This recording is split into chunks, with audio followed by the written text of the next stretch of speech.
Walkthrough nyo nga kami paano niluluto yung bidding. With your indulgence, Senator JB, para lang ma-educate tayo paano sino ba yung taker, sino ba yung negotiator. May mga ano yan may mga nomenclature. Paki-educate nyo nga kami, baka matuto kami. Your Honor, kadalasan po pag lumulusob po kami sa mga teritoryo ng bawat DPWH, kadalasan po may mga negotiator na po kaagad na nakaharang. Tapos ang gagawin po nila, bago ka po makapag-drop ng bidding, kailangan ipasilip mo sa kanila yung mga financial documents nyo. Dahil pag hindi po, i-disqualified ka po nila o di ka po punitan ng mga dokumento, pipilasan, babawasan. Kasi po, may appointed taker na po sila. Kaya minsan po, tatanungin kanila, ano to, laban or makikisama or ano po, mananahod. So pag sinabing manunahod or makikisama, hindi ka po nila pipilasan at kasama ka pa doon sa share na hatian ng percentage po. So yung sahod, mabibigyan nyo, magpapatalo yun, pero meron na siyang kita. Opo, pero kailangan po, ipakita niyo po muna sa umpisa yung kanyang financial documents po. Pero pag susugod ka naman po, yung laban po ang gagawin mo, tatakutin mo sila. So, ang mangyayari po, ang i-disqualified ka po nila kaagad. At pag nanalo ka naman po, ang mangyayari naman po ay tatawagan ka po ng negotiator o di kaya minsan po tatawagan ka na po ng district engineer po, pakikiusapan ka po. Para umatras po or pag hindi po, talagang mahihirapan ka talaga sa implementation, di ka rin po mananalo. Okay lang po, Your Honor, kung basahin ko lang po itong step by step. Okay, niya. sige. Para lang malaman din ng... andito si Secretary Bunoan, tsaka si Yusek Cabral, maski wala na sila. At least, malaman lang nila kung paano nagmamagic sa baba ba. Di ba? Yes po, Your Honor. It may be too late in the day, pero nothing's too late. Di ba, Secretary, no? Your Honor, part na rin po ito ng affidavit ko. Okay lang po, basahin ko po. Sa nasalihan po namin mga public bidding, may 2 o 3, may mga sumasali para sa Ang share na tinutukoy ko ay kumakatawan sa maliit na porsyento o pera na binibigay ng takers. Takers po ang nagbibigay noon para sa mga mga negotiator at saka sa mga bids and award committee. Ito ay kumakatawan sa bayad para sa pagsali at pagpapatalo ng ibang qualified na contractor sa mga bidding. Umaatras po yung mga bidders kasi po hindi naman talaga sila mananalo kahit anong gawin nila. Ginagawa ito upang magmukhang lehitimo ang nagiging proseso ng pagkuha ng project. Kung mapapansin ng mga mambabatas, makikita na halos dikit-dikit lamang ang presyo ng mga bid amount ng mga sumasali sa rig bidding at peking bidding na ito. Bago pa man magsimula ang dropping ng bids at opening na madalas ay naka-livestream sa YouTube at ay alam na ng mga contractors kung sino ang nakatagdang manalo. Kung biglang mag-dive o biglang pagbaba ng presyo sa kanilang bid na isinumite upang maging lowest calculated bid ay kadalasan dinidisqualify ito ng back gamit ang ilang proseso upang maibigay pa din sa taker ang project. Isa sa mga proseso ay ang pagpupunit sa dokumento o pagsulat sa mga pahina ng bidding documents upang madeklara itong non-compliant at tuluyan ng hindi makonsidera sa proyekto.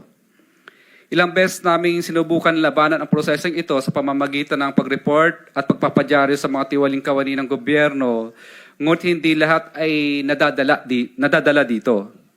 Mayroon akong mga naitagong newspaper clips na ako mismo ang nagkwento at naglahad ng mga kalokohang ginagawa ng DPWH, subalit hindi sila natitinag dito at patuloy pa din kaming dinidisqualify sa bidding. Naisip ko noon na kung magpapatuloy ang ganitong sistema ay hindi ako kailanman magkakaroon ng kahit anong proyekto dahil sa lantarang pandaraya na ginagawa ng mga kawani ng gobyerno. Ang taker ng proyekto naman ay ang mga may-ari ng project. Sila ay mayroon ng mga nakausap sa loob na bids and award committee o ang mga BAC upang makasigurado na sa kanila mapupunta ang project. Maaring nabili na nila ang proyekto mula sa congressman at iniintay na lang na lumabas ang resulta ng bidding na isinasagawa. Sa madaling salita, nakaset na o nakaayos na sila ang mananalo at makakakuha ng mga proyekto.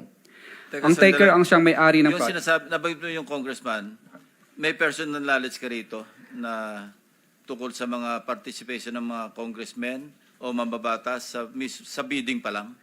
Kadalasan po, Your Honor, sinasabi po ng negotiator na kung sino yung nakakasakop na Negotiator. distrito. Okay. Sige, please proceed. Sa madaling salita, nakaset na at nakaayos na sila ang mananalo at makakakuha ng mga proyekto. Ang taker ang siyang may-ari ng project dahil nabili na nila ito sa mga may interest o may hawak sa mga lugar na kung saan gagawin ang mga proyekto. Sila din ang nagbibigay ng share sa mga contractor na nais sumali sa bidding. Sa ilang beses naming nakasali at nanalo ng bidding, ay ilang beses din kaming tinutulungan ng back upang ayusin ang aming mga papeles. Lalo na kung dapat ay ma-disqualify kami dahil sa pagkakamali sa aming mga dokumentong isinusumite. Nag-iiba-iba lamang kung sino ang taker, negotiator, royalty, backup, player, at iba pang terms na ginagamit sa bidding. Ang nananalo sa bidding-biddingan na ito ay ang mga may kapit sa mga matataas na opisyal. Ang negotiator naman ang nag-aayos sa mga gustong sumali sa araw mismo ng bidding. Sila ay kadalasang tao ng taker o di kaya ay membro ng back upang makasigurong kontrolado nila ang magiging flow ng bidding pati na din ang magiging resulta nito. Ang royalty naman ang mga taong nanghihiram ng lisensya. Sa kalakarang ito, ang totoong gumagawa ng proyekto ay ang mga contractor na walang sapat na kapasidad upang makasali sa public bidding. Nakadepende sa pag-uusap kung magkano ang royalty fee, pero kadalasan ay nasa 3 to 5%. Ito ng project na napupunta sa may-ari ng lisensya na hinihiram nila. Ang player naman ay sumasali lamang sa mga bidding. Sila ay qualified sa proyekto upang magbigay daan sa taker na nagpauna na or bumili ng project sa mga congressman. Kapalit nito ay tinatawag na share na agad-agarang nakukuha ng player upang magpatalo sa project at magmukhang lehitimo ang bidding o para magmukha siyang competitive bidding na naayon sa batas. Ang share ay kadalasang 1:1 or 1,000 per 1 million, depende sa naaprobahang budget ng kontrata.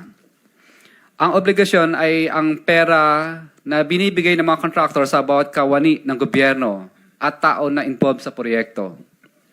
Ganito ang karamihan sa nagiging proseso na tinatawag nilang bidding sa DPWH, kung saan usually ay negotiated na or may nag-aayos na at may nakatalaga ng dapat makakuha ng proyekto. Sa umpisa pa lamang ay rig na ang bidding dahil hindi pa nagsisimula ang pinaka-bidding ay may nakabili na ng proyekto o may mga nakatakda ng manalo.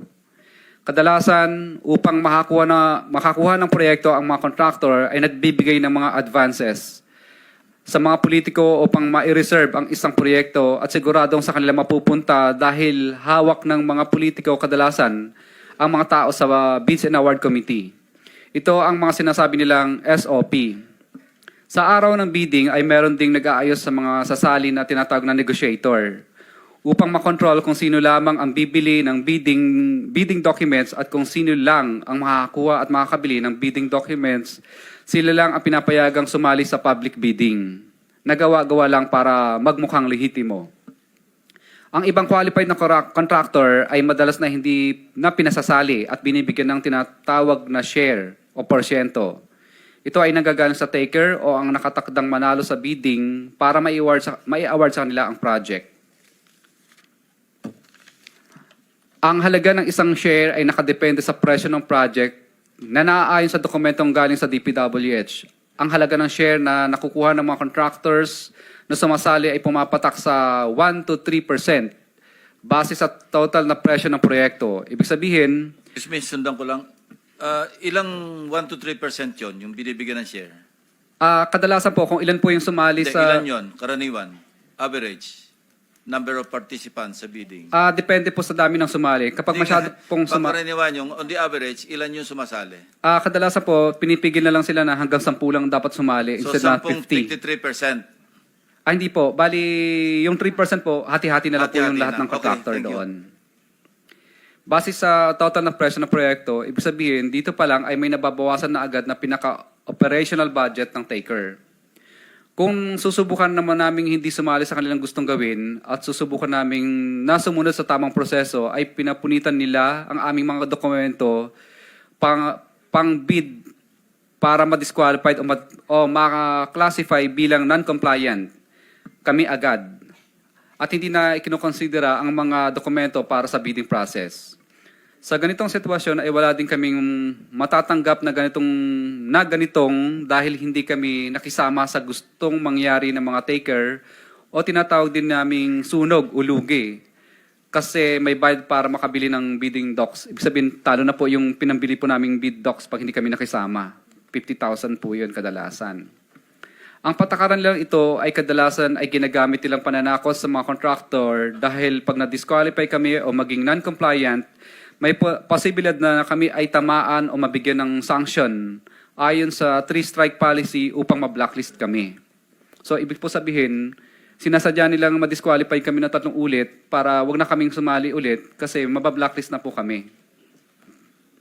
Wait, meron kang document. Are you willing to sign that document na parang affidavit din at isabit mo sa komite? Yes po, Your Honor. Pero may the whole point is parang sinasabi mo, the contractors are at the mercy of DPWH officials who sometimes are at the mercy of politicians. Yes po, Your Honor. Long and short. Mahaba pa ba yan? Yes, Your Honor. Konti na lang po. Oh, Tapos sige, ka lang go po. ahead. Ang back ay involved sa ganitong sindikato simula pa lamang sa pagbili ng bidding documents hanggang sa matapos ang pag-evaluate ng bidding at may award ang proyekto. Minsan ay mismo ang back secretariat mismo ang negotiator upang maisigurado na walang makalusot sa contractor. Nagiging mas madali ang pagkuha ng project dahil mas may tinatawag sila na padulas o ang perang kinukuha ng back mula sa contractor.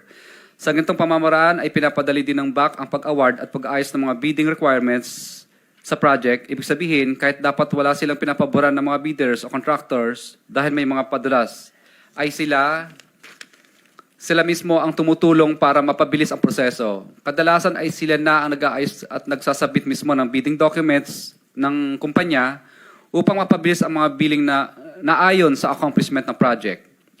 Kung hindi ito gagawin, ay gigipitin nila ang mga contractor, pupunitan ng mga papel upang mahirapang ma-award ang project.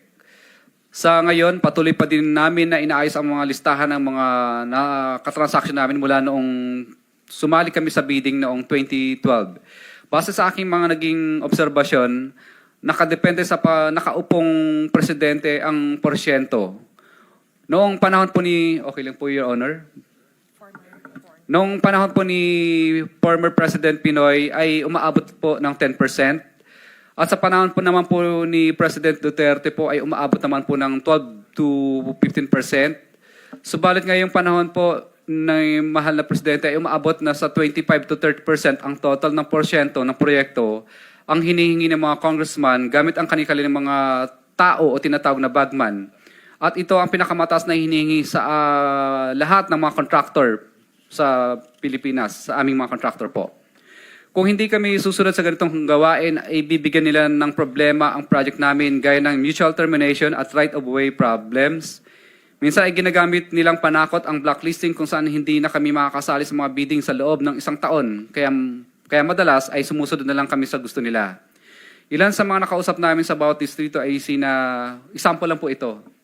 Ay sa Quezon City, for example, si D. Eloida ay lagi akong tinatawagan pag lumalabang kami sa bidding na may taker sa mga projects nila. Kaya nakikisama na lang kami kasi pag hindi kami Teka muna, sabi mo example lang, hindi yan accurate? At totoo po ito. Ay, bakit example?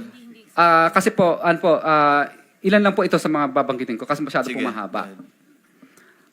Nakikisama na lang kami kasi kapag hindi magagalit ang politiko na may hawak sa kanila at tatanggalin sila sa pwesto at ipapaba-blacklist daw kami sa pamamagitan ng 3-strike policy. Tinatanong ko kung sino politiko dyan, ngunit ayaw nila itong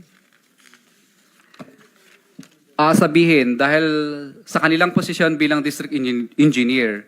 Sila ang may control ayon sa kung sino ang congressman ng district na nakakasakop sa area ng projects na nilalabanan namin.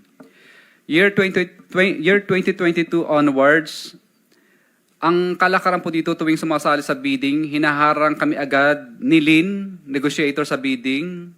Kapag matigas ang ulo naming nagdadrop pa rin kami sa aming bids, kahit anong subok naming ayaw buksan ang financial bid na aming isinumite. Kapag nanalo sa bidding, matatanggal si D.E. Loida.